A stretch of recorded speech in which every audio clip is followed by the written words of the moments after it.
قرآن ہے حال مصطفی۔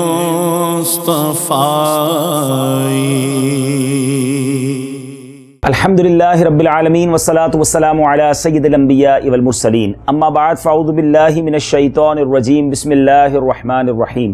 الصلاة والسلام علیک یا رسول اللہ وعلی آلک واصحابک یا حبیب اللہ، الصلاة والسلام علیک یا نبی اللہ وعلی آلک واصحابک یا نور اللہ۔ میٹھے میٹھے اسلامی بھائیوں اور مدنی چینل کے ناظرین، سبحان اللہ، اس سلسلے میں ہم قرآن پاک کی ان آیات کو شامل کرتے ہیں جس میں رب عز و جل نے ہم سے یعنی مومنین سے خطاب فرمایا ہے۔ سبحان اللہ، آج کون سی آیت سلسلے میں شامل کی جا رہی ہے؟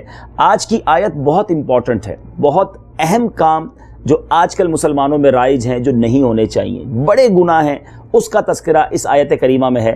آئیے سنتے ہیں، پارہ نمبر 7 سورہ مائدہ آیت نمبر 90۔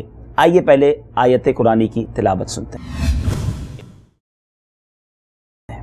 یا ایہا الذین آمنوا انما الخمر والمیسر والانصاب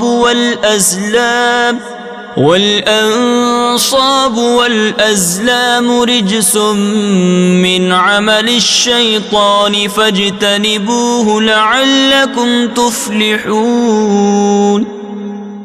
اے ایمان والو، شراب اور جوا اور بت اور قسمت معلوم کرنے کے تیر ناپاک شیطانی کام ہی ہیں، تو ان سے بچتے رہو تاکہ تم فلاح پاؤ۔ رجس من عمل الشیطان، ناپاک شیطانی کام ہیں۔ اس آیت مبارکہ میں 4 چیزوں کے نجاست و خباثت اور ان کا شیطانی کام ہونے کے بارے میں بیان فرمایا گیا، ان سے بچنے کا حکم دیا گیا۔ وہ 4 چیزیں کون سی ہیں؟ غور سے سنیے۔ شراب، جوا، انصاب یعنی بت، ازلام یعنی پانسے ڈالنا۔ اب ان 4 چیزوں کی مختصر تفصیل سنیے، ان کی تباہ کاری بھی سنیے۔ صدر الشریعہ مفتی امجد علی اعظمی رحمۃ اللہ تعالی علیہ فرماتے ہیں، شراب پینا حرام ہے اور اس کی وجہ سے بہت سے گناہ پیدا ہوتے ہیں، لہٰذا اگر اس کو گناہوں اور بے حیائیوں کی اصل کہا جائے تو بجا ہے، یعنی گناہوں کی اصل ہے۔ احادیث میں اس کو برائیوں کی ماں بھی کہا گیا۔ اے میرے میٹھے اسلامی بھائیو، اب ذرا حدیث سنیے، ترمذی شریف کی حدیث ہے۔ شراب پینے والے، پلانے والے، شرابیوں کے ساتھ بیٹھنے والے، شراب کا کاروبار کرنے والے، ذرا غور سے سنیے، یہ کتنا برا عمل ہے۔ حضرت انس بن مالک رضی اللہ تعالیٰ عنہ فرماتے ہیں، حضور اقدس صلی اللہ تعالیٰ علیہ وسلم نے شراب کے بارے میں 10 شخصوں پر لعنت فرمائی۔ نمبر 1، شراب بنانے والے پر، شراب بنوانے والے پر، شراب پینے والے پر، شراب اٹھانے والے پر، جس کے پاس شراب اٹھا کر لائی گئی اس پر، شراب پلانے والے پر، شراب بیچنے والے پر، شراب کی قیمت کھانے والے پر، شراب خریدنے والے پر، جس کے لیے شراب خریدی گئی اس پر۔ اب غور کریں، وہ لوگ جو بعض اوقات بیرون ملک میں فورن کنٹریز میں رہتے ہیں، وہ کہتے ہیں ہم تو پیتے نہیں ہیں، بس بیچتے ہیں، اور ہم تو غیر مسلموں کو بیچتے ہیں، کسی قسم کے شراب کے معاملے میں ہمیں انوالو نہیں ہونا۔ حضرت ابو مالک اشعری رضی اللہ تعالیٰ عنہ سے روایت ہے، نبی اکرم صلی اللہ تعالیٰ علیہ وسلم نے ارشاد فرمایا، ابن ماجہ کی حدیث ہے، میری امت کے کچھ لوگ شراب پئیں گے اور اس کا نام بدل کر کچھ اور رکھیں گے، ان کے سروں پر باجے بجائے جائیں گے اور گانے والیاں گائیں گی، اللہ تعالیٰ انہیں زمین میں دھسا دے گا اور ان میں سے کچھ لوگوں کو بندر اور سور بنا دے گا۔ اے میرے میٹھے اسلامی بھائیو، خدا را اس نجس، اس گندی اور اس ہوش کو مدہوش کر دینے والی اس عادت سے اپنے آپ کی جان چھڑائیے، شراب سے دور ہو جائیے، اس کے قریب بھی نہ جائیے۔ سبحان اللہ، اللہ عز و جل نے جنتیوں کے لیے جنت میں شراب طہور تیار کر رکھی ہے، انشاءاللہ اللہ کی رحمت سے اس کے ہم لطف اٹھائیں گے۔ اب اس آیت میں اور اس کے بعد والی آیت میں شراب کے حرام ہونے کو 10 مختلف انداز سے بیان کیا گیا، ذرا غور سے سنیں۔ نمبر 1، شراب کو جوئے کے ساتھ ملایا گیا، بتوں کے ساتھ ملایا گیا، شراب کو ناپاک قرار دیا ہے، شیطانی کام قرار دیا گیا، اس سے بچنے کا حکم دیا، کامیابی کا مدار اس سے بچنے پر رکھا گیا، شراب کو عداوت اور بغض کا سبب قرار دیا، شراب کو ذکر اللہ اور نماز سے روکنے والی چیز فرمایا گیا، اس سے باز رہنے کا تاکیدی حکم دیا۔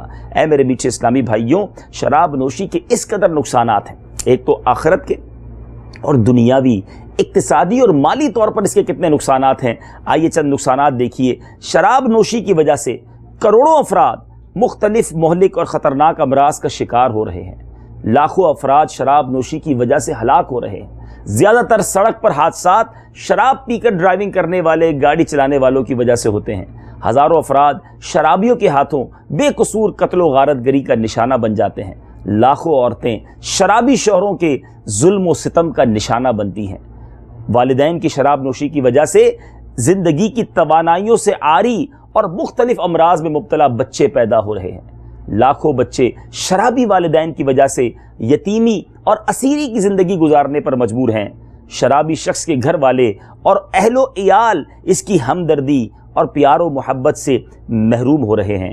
اے میرے میٹھے اسلامی بھائیوں، اس قدر برائیاں ہوں جس کام میں، پھر اس کام کے قریب کیوں جایا جائے؟ اب آتے ہیں دوسرے کام کی طرف جس کا اس آیت میں ذکر ہوا، اور وہ ہے جوا۔ اعلیٰ حضرت امام اہل سنت فرماتے ہیں جوئے کا روپیہ قطعی حرام ہے۔ اب حدیثیں بھی سن لیجئے، نبی پاک علیہ الصلوۃ والسلام نے فرمایا، مسلم شریف کی حدیث ہے کہ جس نے نرد شیر، یعنی جوئے کا ایک کھیل ہے، اس کا کہا نرد شیر کہا جاتا ہے، وہ کھیل کھیلا تو گویا اس نے اپنا ہاتھ خنزیر کے گوشت اور خون میں ڈبو دیا۔ حضرت ابو عبد الرحمن خطمی رضی اللہ تعالیٰ عنہ سے روایت ہے کہ نبی پاک علیہ الصلوۃ والسلام نے فرمایا، جو شخص نرد کھیلتا ہے یعنی جوا کھیلتا ہے پھر نماز پڑھنے اٹھتا ہے، یعنی جوا بھی کھیلتا ہے نماز بھی پڑھتا ہے، ذرا سنیے گا، کچھ لوگ نمازی بھی ہوتے ہیں اور برے کام کر رہے ہوتے ہیں، تو آقا فرماتے ہیں اس کی مثال اس شخص کی طرح ہے جو پیپ اور سور کے خون سے وضو کر کے نماز پڑھنے کے لیے کھڑا ہوتا ہو۔ استغفر اللہ استغفر اللہ۔ آپ ذرا سوچئے میرے میٹھے اسلامی بھائیوں، جوا کتنا برا عمل ہے، اور پھر اس کے دنیاوی جو نقصانات ہیں وہ تو نگاہوں کے سامنے ہے کہ جوئے والا ہمیشہ بربادی ہوتا نظر آتا ہے، جوئے کی وجہ سے بغض، عداوت اور دشمنی پیدا ہو جاتی ہے، بسا اوقات قتل و غارت گری تک نوبت پہنچ جاتی ہے، جوئے بازی کی وجہ سے مالدار انسان لمحوں میں غربت و افلاس کا شکار ہو جاتا ہے، خوشحال گھر بدحالی کا نظارہ پیش کرنے لگتے ہیں، اچھا خاصا آدمی کھانے پینے تک کا محتاج ہو کر رہ جاتا ہے، معاشرے میں اس کا بنایا ہوا وقار ختم ہو جاتا ہے، سماج میں اس کی کوئی قدر و قیمت اور عزت باقی نہیں رہتی۔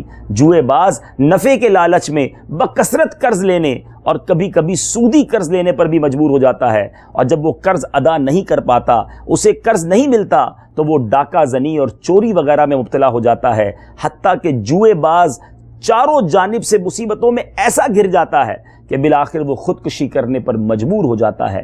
اللہ تعالیٰ مسلمانوں کو ہدایت عطا فرمائے اور انہیں اس شیطانی عمل سے بچنے کی توفیق عطا فرمائے۔ تیسرا جو برا عمل اس آیت میں بیان ہوا، انصاب۔ حضرت عبداللہ ابن عباس رضی اللہ تعالیٰ عنہ سے مروی ہے کہ اس سے مراد وہ پتھر ہے جن کے پاس کفار اپنے جانور ذبح کرتے تھے، یعنی اس سے مراد بت ہیں کیونکہ انہیں نصب کر کے اس کی پوجا کی جاتی ہے۔ علامہ ابو حیان محمد بن یوسف اندلسی رحمۃ اللہ تعالی علیہ فرماتے ہیں، اگر انصاب سے مراد وہ پتھر ہیں جن کے پاس کفار اپنے جانور ذبح کرتے ہیں تو ان پتھروں کو ناپاک اس لیے کہا گیا کہ کمزور ایمان والے مسلمانوں کے دلوں میں اگر ان کے لیے دل میں کوئی عظمت باقی ہے تو وہ بھی نکل جائے، اور اگر انصاب سے مراد وہ بت ہیں جن کی اللہ کے سوا عبادت کی جاتی ہے تو انہیں ناپاک اس لیے کہا گیا کہ سب پر اچھی طرح واضح ہو جائے، جس طرح اصنام سے بچنا واجب ہے اسی طرح انصاب سے بچنا بھی واجب ہے۔ اب آئیے چوتھی بات اس آیت میں بیان ہوئی، ازلام۔ زمانہ جاہلیت میں یہ ازلام کیا تھا؟